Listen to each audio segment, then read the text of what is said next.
يا أيها الذين آمنوا اتقوا الله ولتنظر نفس ما قدمت لغد واتقوا الله إن الله خبير بما تعملون. وقال النبي صلى الله عليه وسلم: حفت النار بالشهوات وحفت الجنة بالمكاره، أو كما قال عليه الصلاة والسلام.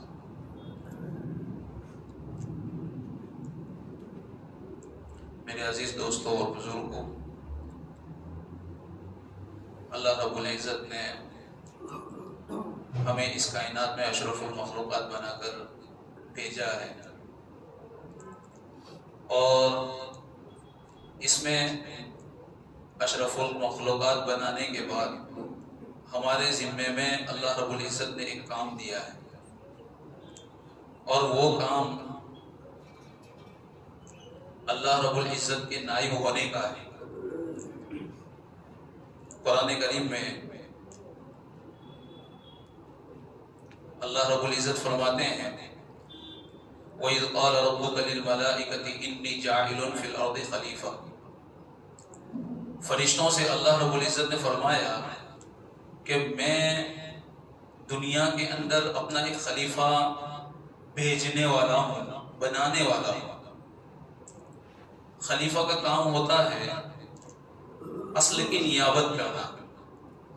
اللہ رب العزت نے اس کائنات کو بنایا ہے، تو اس کائنات کو چلانے کے لیے اس نے اپنے احکامات بھی مرتب کیے۔ ان احکامات کو انبیاء علیہ السلام کے توسط سے انسانیت تک وہ پہنچائے ہیں، تاکہ یہ انسان اس قوانین کے مطابق زندگی گزاریں۔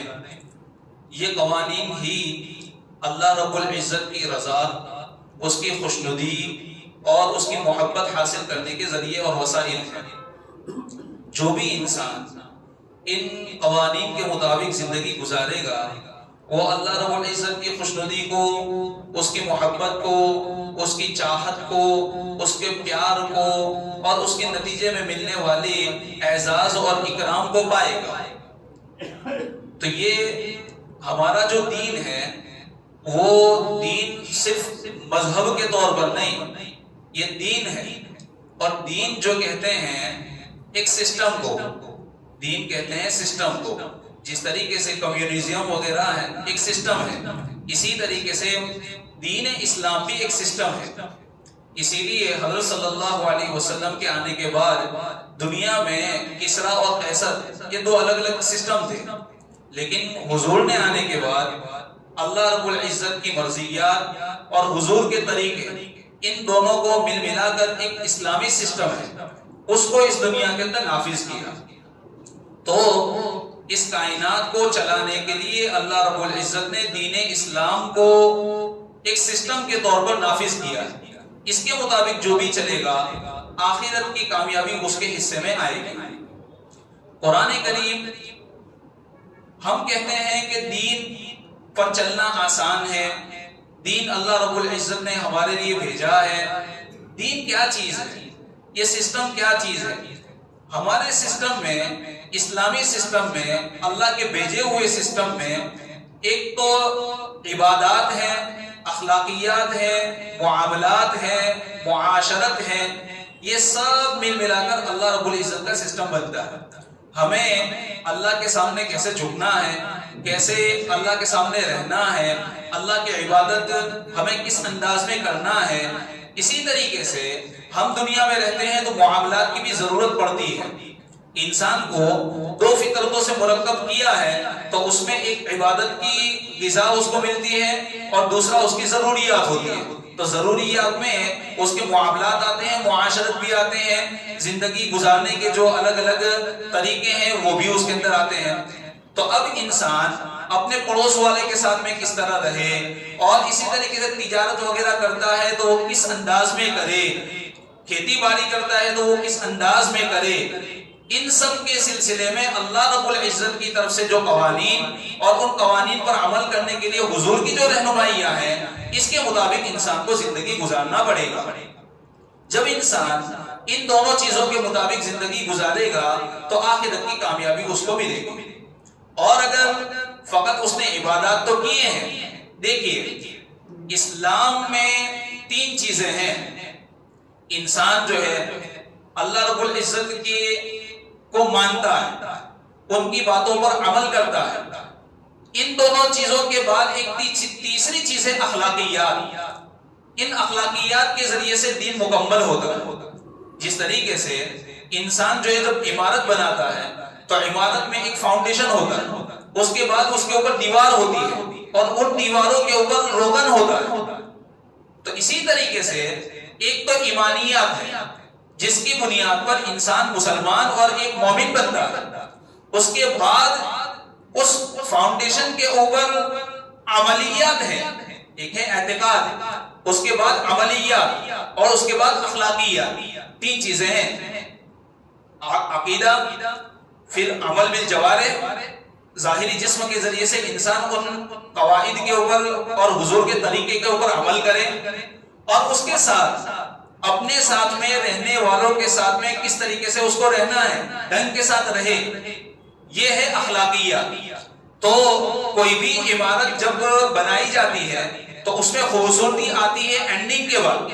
یعنی عمارت کے مکمل ہو جانے کے بعد آپ اس کے اوپر کلر وغیرہ کریں گے تب اس کے اندر خوشنما جو ہے اس کے اندر اٹریکشن آئے گا، اس کے اندر خوشنمائی آئے گی.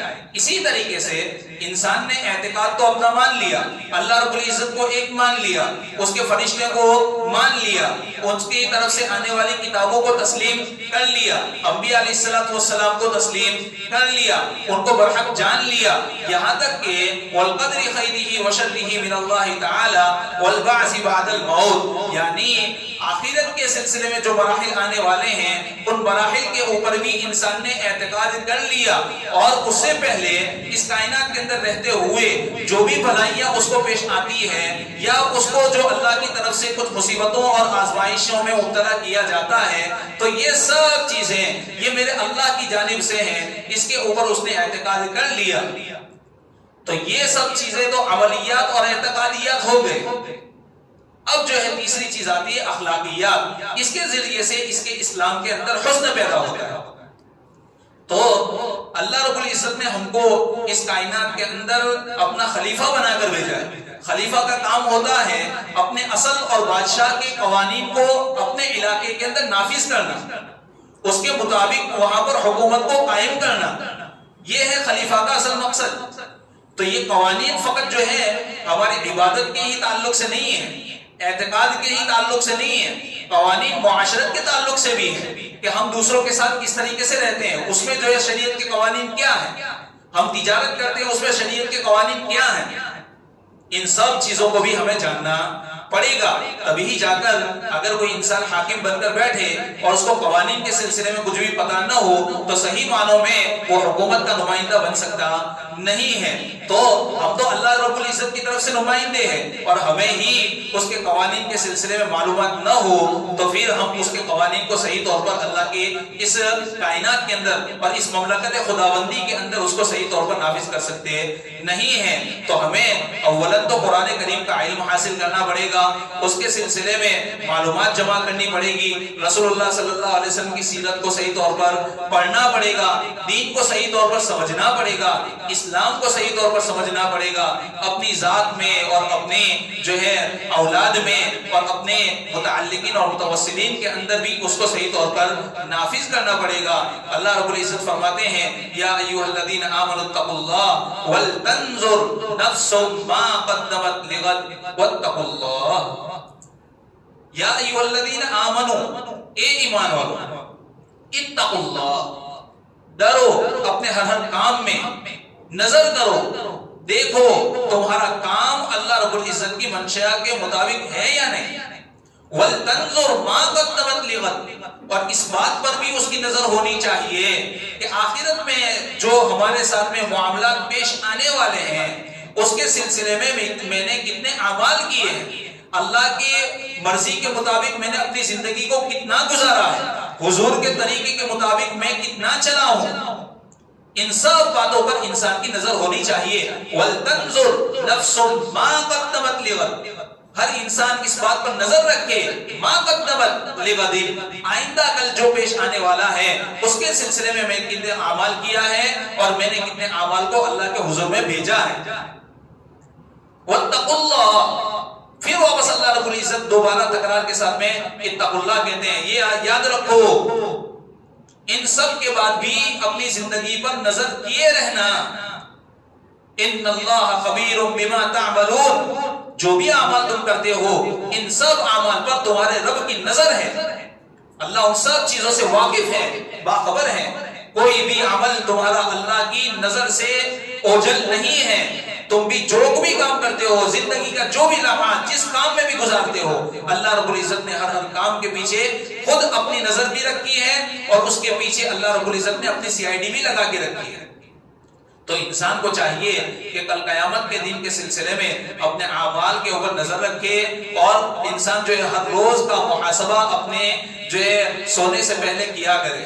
میں نے آج اللہ کو راضی کرنے والے اعمال کتنے کیے ہیں، اللہ کو ناراض کرنے والے اعمال کتنے کیے ہیں، اور مجھ سے کتنے گناہ سرزد ہوئے ہیں۔ گناہ سرزد ہوئے ہیں تو اس کے سلسلے میں انسان توبہ استغفار کرے، اور کم از کم 2 رکعت صلاۃ التوبہ پڑھ کر انسان سونے کی کوشش کرے۔ تو انسان کو اعمال کی فکر کرنی چاہیے، اور عمل فقط جو ہے یہ نماز پڑھنے کا نام نہیں ہے، اور کچھ دیر کے لیے تسبیح اور سبحان اللہ کہہ دیا، کچھ جو ہے قرآن کریم کی تلاوت کر لی، بس ہم نے اسی کو عمل کا جو ہے سمجھ کر رکھ لیا ہے۔ لیکن عمل جو ہے، میں نے جیسا ابھی کہا کہ اسلام کا دائرہ بہت وسیع ہے، یہ ایک سسٹم کا نام ہے۔ ہر عمل کے اندر ہر جو بھی ہمارے متعلق جو بھی کام آئے گا، ہر اس کام کے اندر اگر ہم اللہ کی مرضی کے مطابق کوئی کام کرتے ہیں تو اس میں ثواب کا پہلو آ جاتا ہے۔ جب ثواب کا پہلو آ گیا تو وہ کام، وہ فعل عمل کی صورت اختیار کر لیتا ہے۔ عمل وہ ہے جس کے اوپر ثواب مرتب ہوتا ہو، پھر وہ ہے جو انسان ایسے ہی اپنی ضرورت کے لیے کرتا ہو، لیکن نیت کے اگر بدل گئی تو اس کے اندر پھر وہ عمل کا پہلو اس کے اندر آ جاتا ہے۔ تو انسان کا ہر کام عمل ہے، اور اس عمل کے پیچھے ثواب ہے، لیکن صورت اس کی جو ہے نیت کی ہونی چاہیے۔ انسان کو ہر کام کے پیچھے اپنی نیت کو دیکھنا اور جانچنا چاہیے، اور اللہ رب العزت کی مرضی کے مطابق زندگی گزارنے کی فکر انسان کے اندر لاحق ہونی چاہیے۔ اللہ رب العزت ہمیں کہنے سننے سے زیادہ عمل کرنے کی توفیق نصیب فرمائے۔ سبحان اللہ و بحمدہ، سبحانک اللہم و بحمدک، اشہد ان لا الہ الا انت، استغفرک۔